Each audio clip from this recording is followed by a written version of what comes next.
আৰম্ভণিতে ধন্যবাদ জনাইছোঁ আমাৰ লগ দিয়াৰ বাবে। বন্ধুসকল, আমি মিত্ৰতা সম্পৰ্কত দুই এটা কথা স্পষ্ট কৰি দিয়াৰ প্ৰয়োজন আছে। সেইটো হ'ল যে অখিল গগৈয়ে কোৱাৰ দৰে মিত্ৰতাৰ ধৰ্ম আমি নাজানো বুলি কৈছে। মই অখিল গগৈক সোঁৱৰাই দিব খুজিছোঁ যে কংগ্ৰেছ দলে কেন্দ্ৰত দুবাৰকৈ মিত্ৰতা কৰি চৰকাৰ গঠন কৰাৰ অভিজ্ঞতা আছে, UPA 1 and UPA 2। গতিকে মিত্ৰতাৰ ধৰ্ম আমি এতিয়া চালুকীয়া দল এজন বিধায়কৰ প্ৰতিনিধিত্বৰে মহিয়ান ৰাইজৰ দলৰ পৰা শিকিবলগীয়া আমাৰ নাই, যিহেতুকে আমি কেন্দ্ৰত দুবাৰকৈ ভাৰতবৰ্ষৰ বিভিন্ন ৰাজনৈতিক দলৰ সৈতে কংগ্ৰেছ দলে জোটবন্ধন কৰি চৰকাৰ গঠন কৰিছে, আসন ভাগ বাটোৱাৰা কৰিছে, নিম্নতম কাৰ্যসূচীৰ ভিত্তিত চৰকাৰ পৰিচালনা কৰিছে। আমি ইতিমধ্যেই ইণ্ডিয়া নামেৰে সৰ্বভাৰতীয় পৰ্যায়ত যি জোটবন্ধন কৰিছোঁ, তাৰ যিটো গাইডলাইন, সেই নিৰ্দেশনা, সেই অনুযায়ী অসমতো আমাৰ মন খোলা আছে যে ইয়াত ইণ্ডিয়াৰ দৰে আমি জোটবন্ধন ভৱিষ্যতে কৰিম। গতিকে আঞ্চলিক দলৰ প্ৰসংগটো আছে, অন্যান্য ৰাজ্যতো আছে, অসমতো থাকিব। কিন্তু কথাটো হ'ল যে কোনো আঞ্চলিক দলৰ শ্ৰুতলিপিত কংগ্ৰেছ দলে ৰাজনৈতিক কৌশল নিৰ্ণয় নকৰে। এই কথাটো অখিল গগৈক আমি স্পষ্টভাৱে জনাই দিব খুজিছোঁ যে তেখেতে মিত্ৰতাৰ ধৰ্ম বুজি নোপোৱাৰ বাবে নিৰ্দেশ দিব আহিছে কংগ্ৰেছ দলক, নানান কথা কৈছে যোৱাকালি, যে ক্ষমা খুজিব লাগিব। আমি ৰাইজৰ ওচৰত সদায় ক্ষমা ভিক্ষা কৰিবলৈ প্ৰস্তুত, কিন্তু অখিল গগৈৰ নিৰ্দেশত নহয়।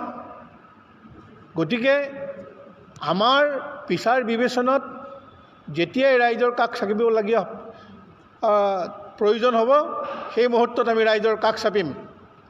আৰু জোটবন্ধন মিত্ৰতা কৰাৰ মূল প্ৰসংগটোৱেই আছিলে স্বৈৰতান্ত্ৰিক বিজেপি দলক পৰাজিত কৰাটো। তাকে নকৰি মিত্ৰতাৰ নামত মিত্ৰতা কৰি বিজেপি দলক জয়ী কৰাৰ যিটো অভিসন্ধি, সেইটোত আমি অংশীদাৰ হ'ব নোখোজোঁ।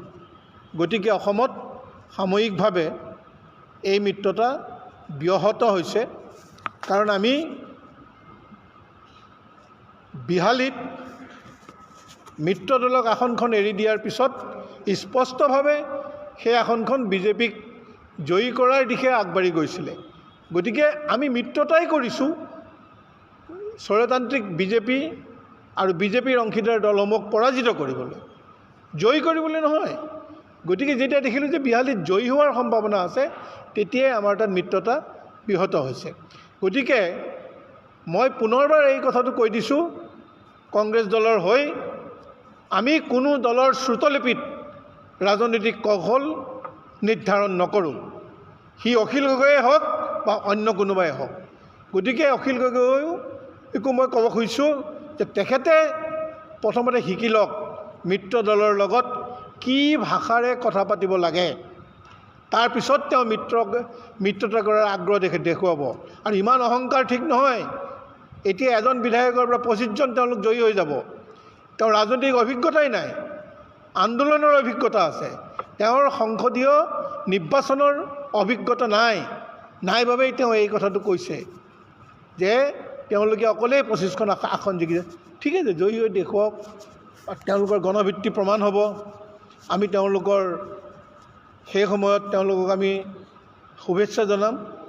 গতিকে অহংকাৰ আমাৰ দলে কৰা নাই, গৌৰৱ গগৈয়ে কৰা নাই। আৰু মুখ্যমন্ত্ৰীৰ প্ৰসংগটো অখিল গগৈয়ে অনাহকত টানি আনিছে।